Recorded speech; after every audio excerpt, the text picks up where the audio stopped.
Hello everyone, welcome back to illume biology. NCERT recap series 17th session है आज का और चैप्टर 22 यानी एंडोक्राइन सिस्टम जो हम लोग डिस्कस कर रहे थे उसका 6th और लास्ट पार्ट आज हम लोग यहाँ पर डिस्कस करेंगे, जिसमें हम लोग पढ़ेंगे हार्मोन का एक्शन कैसे होता है, मतलब वो एग्जैक्ट मैकेनिज्म जिससे कोई हार्मोन अपना एक्शन प्रोड्यूस करता है। जैसा हम बोलते हैं ना कि इंसुलिन हार्मोन होता है, तो insulin hormone blood sugar level कम करता है। तो ये एग्जैक्ट कोई हार्मोन अपना फंक्शन कैसे कैरी आउट करता है वो हम लोग आज यहाँ पर डिस्कस करेंगे। पहले ही बता दूँ, केवल एनसीईआरटी रिकैप सीरीज़ है, इसलिए हम एनसीईआरटी से बाहर बिल्कुल कुछ भी स्टडी नहीं करने वाले। हो सकता है कुछ डायग्राम्स में आपको शो करूँ ताकि चीज़ों को आसानी से आपको समझा सकूँ, बट कंसेप्ट जो है उतना ही रखेंगे जितना एनसीईआरटी में है। चलिए शुरुआत करते हैं। सबसे पहले हम देखते हैं कि केमिकल नेचर के बेस पे, केमिस्ट्री के बेस पे हार्मोन्स के क्या क्या टाइप्स होते हैं। जैसे कुछ हार्मोन्स होते हैं वो प्रोटीन या पॉलीपेप्टाइड या पेप्टाइड्स होते हैं, ठीक है, यानी बेसिकली आप अमीनो एसिड्स की सीक्वेंस से बने होते हैं, जैसे कि इंसुलिन, ग्लूकागॉन, पिट्यूटरी हार्मोन्स और हाइपोथैलेमिक हार्मोन्स। ये एग्जांपल्स हैं इनके। अब सवाल ये आता है कि सर एग्जांपल्स कैसे याद करने हैं, तो वो तरीका मैं भी आपको बहुत आसानी से अभी यहाँ पर समझा दूंगा। पहले इंसुलिन, ग्लूकागॉन, पिट्यूटरी और हाइपोथैलेमिक हार्मोन्स, ये एग्जांपल है पेप्टाइड, पॉलीपेप्टाइड और प्रोटीन हार्मोन्स के। सेकंड बात करते हैं स्टेरॉइड्स की। ऐसे हार्मोन्स जो स्टेरॉइड्स हो, स्टेरॉइड्स बेसिकली आपके जितने भी हाइड्रोफोबिक हार्मोन्स हैं वो स्टेरॉइड्स है, ठीक है। अब स्टेरॉइड्स आपको पता ही होगा, लिपिड्स का एक ग्रुप रहता है, it is a type of lipid. देखो स्टेरॉइड्स हार्मोन एग्जाम्पल याद करने के लिए आप याद करो केवल एडीआर कॉर्टेक्स, एड्रिनल कॉर्टेक्स। अब एड्रिनल कॉर्टेक्स से रिलेटेड जितने भी हार्मोन्स हैं वो सारे के सारे स्टेरॉइड्स हैं। जैसे एड्रिनल कॉर्टेक्स में सबसे पहले आपने बात की मिनरलोकॉर्टिकॉइड्स, स्टेरॉइड्स है। फिर आपने बात की ग्लूकोकॉर्टिकॉइड्स, स्टेरॉइड्स है। फिर आपने बात किया था सेक्स हार्मोन्स, स्टेरॉइड्स हैं। तो ये आपको बेसिक ध्यान रखना है। Sex hormones oestrogen, progesterone, testosterone, mineralocorticoid में एल्डोस्टेरॉन, ग्लूकोकॉर्टिकॉइड्स में कॉर्टिसोल, ये सारे के सारे स्टेरॉइड्स हैं। तो ये आपको एग्जांपल्स याद करने हैं। इनफैक्ट आप समझें इस चीज़ को, देखो स्टेरॉन मैंने आपको पिछले वीडियो में भी बताया था, ठीक है। स्टेरॉन जो रहता है आपका या प्रोजेस्टेरॉन, ये स्टेरॉन वर्ड का मतलब ही क्या होता है? ये स्टेरॉन का मतलब होता है कीटोनिक स्टेरॉइड्स। ऐसे स्टेरॉइड्स जो कीटोनिक हो उनको आप स्टेरॉन बोलते हो। तो progesterone, testosterone, aldosterone, cortisol, estradiol. Estradiol basically एक तरह का एस्ट्रोजन का फॉर्म है ये। तो ये सारे के सारे सेक्स हार्मोन्स, मिनरलोकॉर्टिकॉइड्स और ग्लूकोकॉर्टिकॉइड्स। सिंपल, आप क्या याद रखो? एड्रिनल कॉर्टेक्स स्टेरॉइड्स, बस। उसके अलावा आपको कुछ भी याद करने की जरूरत नहीं है। फिर नेक्स्ट एग्जांपल दिया ना आयोडोथायरोनिन। अब देखो ये जो ना आयोडोथायरोनिन, इसके एग्जांपल्स बहुत आसान है। थायराइड हार्मोन्स कौन कौन से होते हैं? T3 और T4। तो T3 का पूरा नाम क्या है? Try iodothyronine. तो बस याद हो गया। T4 tetra iodothyronine. तो थायरोनिन के दो ही एग्जांपल्स हैं, T3, T4, यानी कि थायराइड हार्मोन्स। और चौथा है अमीनो एसिड डेरिवेटिव्स। तो आपको याद हो तो जब हमने एड्रिनल मेडुला पढ़ा तब हमने एड्रिनल मेडुला में आपको ये बोला था कि एड्रिनल मेडुला के जो हार्मोन्स हैं उनको कहा जाता है कैटेकोलामिन्स। कैटेकोलामिन्स यानी कैटेकोल और अमीन्स। तो नाम से समझ में आ रहा है कि ये अमीनो एसिड का डेरिवेटिव है। तो अमीनो एसिड डेरिवेटिव्स में एड्रिनल मेडुला के हार्मोन्स यानी एपिनेफ्रिन और नॉर एपिनेफ्रिन, दोनों अमीनो एसिड डेरिवेटिव्स हैं। अब मुझे नहीं लगता आपको कोई कन्फ्यूजन किसी भी तरह का रहेगा। ये तीन आप लोगों ने याद कर लिए, जो पीछे बचा वो इनके एग्जाम्पल्स हैं। बाकी most of the hormones are protein hormones.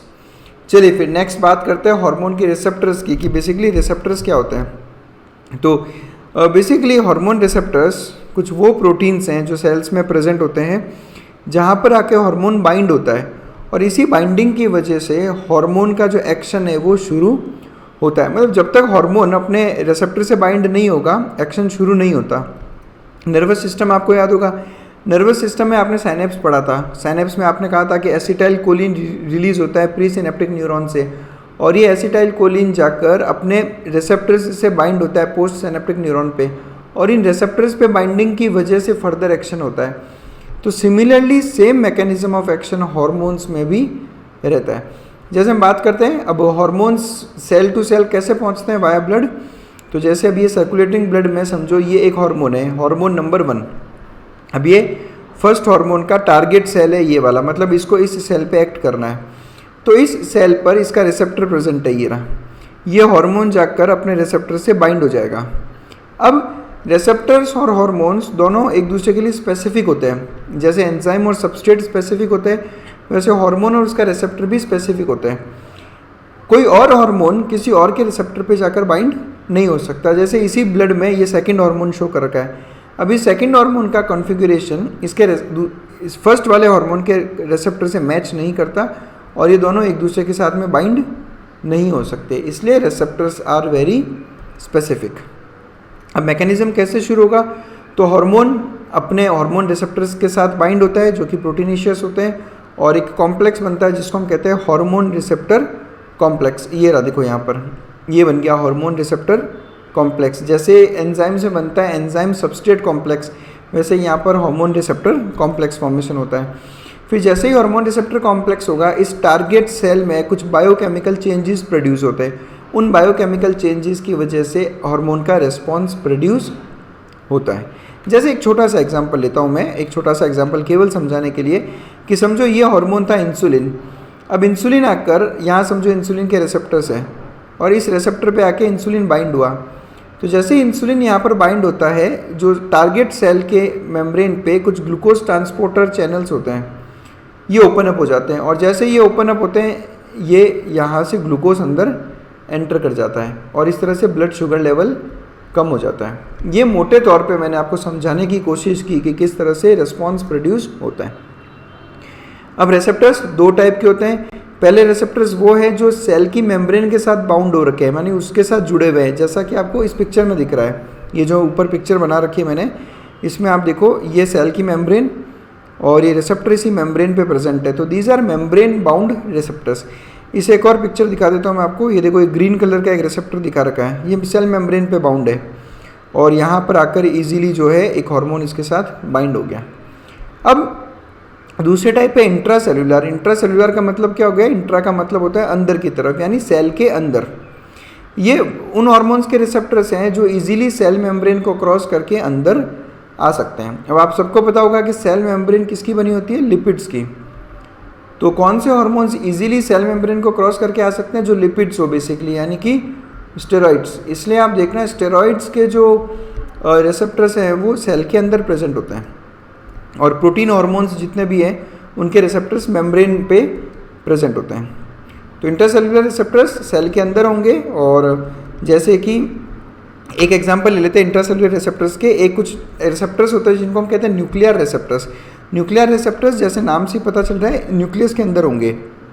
अब ऑब्वियसली न्यूक्लियस के अंदर है तो सेल के भी अंदर होंगे। तो nuclear receptors are types of intracellular receptors. Membrane bound receptors के example protein hormones. Again protein plasma membrane को इजीली क्रॉस नहीं कर सकते, इसलिए उनके रिसेप्टर्स प्लाज्मा मेम्ब्रेन पर ही प्रेजेंट है।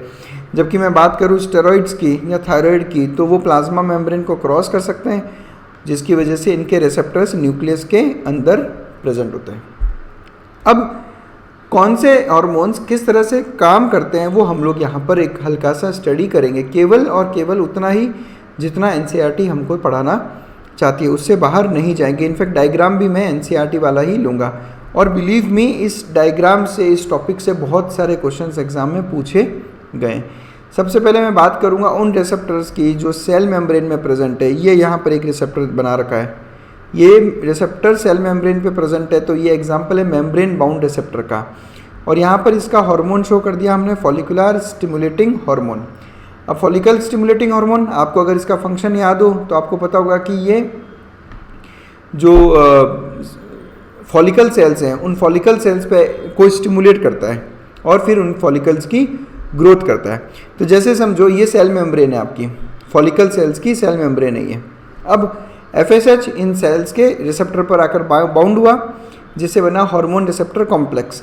जैसे ही हार्मोन रिसेप्टर कॉम्प्लेक्स प्रोड्यूस हुआ तो जो सबसे पहला रेस्पॉन्स आएगा वो ये आएगा कि ये एक सेकेंडरी मैसेंजर जनरेट करते हैं। इन हार्मोन रिसेप्टर कॉम्प्लेक्स के फॉर्मेशन से एक सेकंड मैसेंजर जनरेट होता है, जैसा साइक्लिक AMP या कैल्शियम। ये एग्जांपल्स है सेकंड मैसेंजर्स के। अब वो ये सेकंड मैसेंजर का मतलब क्या हुआ? बेसिकली क्या होता है कि जो हार्मोन्स होता है ना, उन हार्मोन्स को कहा जाता है केमिकल मैसेंजर्स। क्यों? क्योंकि हार्मोन्स बेसिकली एक मैसेज लेकर आ रहे हैं सेल्स तक और सेल्स को वो मैसेज डिलीवर करते हैं, तो इसलिए इन हॉर्मोन्स को केमिकल मैसेंजर्स कहा जाता है। अब ये केमिकल मैसेंजर्स के रिसेप्टर के साथ बाइंडिंग की वजह से एक और मैसेंजर जनरेट हो रहा है, इसलिए इसको बोला गया सेकेंडरी मैसेंजर या सेकंड मैसेंजर। और सेकंड मैसेंजर में सबसे इंपॉर्टेंट एग्जांपल्स है, उसमें एक होता है साइक्लिक एएमपी। अब आप सोच रहे होंगे कि ये एएमपी क्या है, तो अगर आपको पता हो एटीपी क्या है, एडिनोसिन ट्राइफॉस्फेट, तो एडिनोसिन ट्राइफॉस्फेट में से अगर मैं 2 फॉस्फेट निकाल दूं तो क्या बचेगा, एडिनोसिन मोनोफॉस्फेट। तो साइक्लिक एएमपी है साइक्लिक एडिनोसिन मोनोफॉस्फेट या फिर कैल्शियम। तो अब ह्यूमन फिजियोलॉजी में यहाँ पर हमने कैल्शियम का एक और फंक्शन आज स्टडी किया कि कैल्शियम एक सेकेंडरी मैसेंजर का काम करता है। इसके अलावा और कौन कौन से हमने कैल्शियम के फंक्शंस स्टडी किए हैं, ये आप लोग मुझे आइए कमेंट सेक्शन में और कमेंट करके बताइए कि कैल्शियम के और बॉडी में क्या क्या मेन रोल्स है जो हमने एनसीईआरटी में पढ़े हैं। अब जैसे ये सेकेंडरी मैसेंजर जनरेट होता है, इस सेकेंडरी मैसेंजर की वजह से बायोकेमिकल रिस्पॉन्सेज प्रोड्यूस होते हैं, जैसे कि और इन्हीं बायोकेमिकल रिस्पॉन्सेज मतलब कोई ना कोई केमिकल या बायोलॉजिकल चेंज प्रोड्यूस होगा और उसी वजह से कोई ना कोई फिजियोलॉजिकल रिस्पॉन्स आएगा। जैसे अब अगर एफएसएच की बात कर रहे हो तो एफएसएच क्या रिस्पॉन्स प्रोड्यूस करता है, एफएसएच प्रोड्यूस करता है ओवेरियन फॉलिकल्स का ग्रोथ, तो एफएसएच ओवेरियन फॉलिकल्स का ग्रोथ करवा रहा है। तो ये इस तरह से मेम्ब्रेन बाउंड रिसेप्टर्स सेल में एंटर किए बिना ही अपना इफेक्ट प्रोड्यूस करते हैं। एनसीईआरटी की लाइंस पढ़ लेते हैं। Hormones which interact with membrane bound receptors normally do not enter the target cell, बिल्कुल टारगेट सेल के अंदर एंटर नहीं हुए, बट हार्मोन रिसेप्टर कॉम्प्लेक्स के फॉर्मेशन से ये जनरेट करते हैं सेकंड मैसेंजर्स। अब हार्मोन तो क्या हो गया, फर्स्ट मैसेंजर, तो फर्स्ट मैसेंजर सेकंड मैसेंजर को एक्टिवेट कर रहा है, जैसे कि साइक्लिक एडिनोसिन मोनोफॉस्फेट, IP3 और कैल्शियम। तो ये 3 एग्जाम्पल्स आपको याद करने हैं। IP3 होता है बेसिकली इनोसिटोल ट्राइफॉस्फेट, IP3 को बोलते हैं, और कैल्शियम। और एग्जाम में सेकंड मैसेंजर्स के एग्जाम्पल आपसे डायरेक्ट पूछे जाते हैं, which in turn regulate cellular metabolism. अब सेल का जो मेटाबॉलिज्म है वो इन्हीं सेकेंडरी मैसेंजर से रेगुलेट होगा, जिससे फिजियोलॉजिकल रिस्पॉन्स प्रोड्यूस होंगे। नेक्स्ट बात करते हैं इंट्रासेलुलर रिसेप्टर्स की। एग्जाम्पल ले लेते हैं। इंट्रासेलुलर रिसेप्टर्स बेसिकली किनके लिए, जो इनके सबसे बढ़िया एग्जाम्पल्स है स्टेरॉइड्स, और हमने अभी थोड़ी देर पहले पढ़ा था कि इनके रिसेप्टर्स कहाँ प्रेजेंट है, तो इनके रिसेप्टर्स प्रेजेंट होते हैं न्यूक्लियस के अंदर। तो यहाँ पर इन्होंने दिखा रखा है न्यूक्लियर मेम्ब्रेन, यानी कि ये हार्मोन पहले तो सेल मेम्ब्रेन क्रॉस करेगा, उसके बाद न्यूक्लियर मेम्ब्रेन क्रॉस करके पहुँचेगा न्यूक्लियस के अंदर। हम ये एग्जाम्पल ले रहे हैं एस्ट्रोजन का। एस्ट्रोजन जो अपना जो फीमेल सेक्स हार्मोन है, एस्ट्रोजन पिछले वीडियो में हम लोग ने डिस्कस किया था। एस्ट्रोजन न्यूक्लियस में एंटर हुआ और यहाँ पर अपने रिसेप्टर के साथ बाइंड हुआ, जिससे बना हार्मोन रिसेप्टर कॉम्प्लेक्स। अब ये हार्मोन रिसेप्टर कॉम्प्लेक्स की वजह से जो चेंज आएगा वो चेंज आएगा आपके जीनोम में। अब देखो क्या होता है, बेसिकली ये सीधा सीधा डीएनए पे एक्ट करता है, तो ये आपका जीनोम है यानी डीएनए। अब आप सबको पता है कि जो डीएनए रहता है, डीएनए करता है सेंट्रल डॉग्मा। सबसे पहले होगा ट्रांसक्रिप्शन, ट्रांसक्रिप्शन से प्रोड्यूस होगा एमआरएनए, एमआरएनए से प्रोड्यूस होगा प्रोटीन, और अब यही प्रोटीन्स की वजह से जो फिजियोलॉजिकल रेस्पॉन्स है वो प्रोड्यूस होगा। जैसे एस्ट्रोजन क्या करेगा, तो एस्ट्रोजन टिश्यू ग्रोथ और डिफरेंशिएशन करेगा। अब ये यूटेराइन सेल मेम्ब्रेन यानी यूटेरस के सेल्स की मेम्ब्रेन नहीं है। अब यूटेरस आप सबको पता है, यूटेरस का डेवलपमेंट होता है बिकॉज ऑफ एस्ट्रोजन। तो यूटेरस के डेवलपमेंट के लिए टिश्यू की ग्रोथ और टिश्यू की डिफरेंशिएशन होना ज़रूरी है। तो ये टिश्यू ग्रोथ और डिफरेंशिएशन एस्ट्रोजन की वजह से, इन प्रोटीन्स की वजह से होगा। यानी बेसिकली आप ये कह सकते हो कि ये जो न्यूक्लियर हार्मोन्स हैं, नहीं सॉरी, ये ऐसे हार्मोन्स जिनके रिसेप्टर्स न्यूक्लियस में प्रेजेंट है, जैसे कि एस्ट्रोजन, ये सीधा सीधा आपके जो है जो सेंट्रल डॉग्मा वाला प्रोसेस है उसके साथ इंटरेक्ट करते हैं, जिससे कि चेंजेस प्रोड्यूस होते हैं।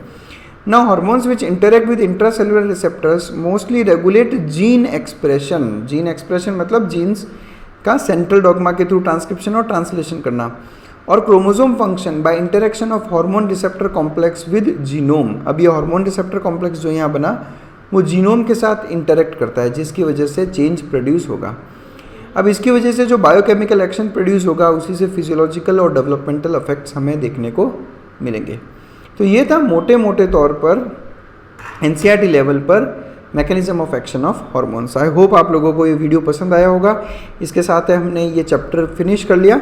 अब आप लोग कमेंट सेक्शन में आकर मुझे ये बताओ कि अब आपको नेक्स्ट चैप्टर कौन सा पढ़ना है। मैं फ़िलहाल यही कोशिश कर रहा हूँ कि पहले आपकी सारी NCERT जो है अपलोड कर दूँ यहाँ पर। That's it, thanks a lot for connecting.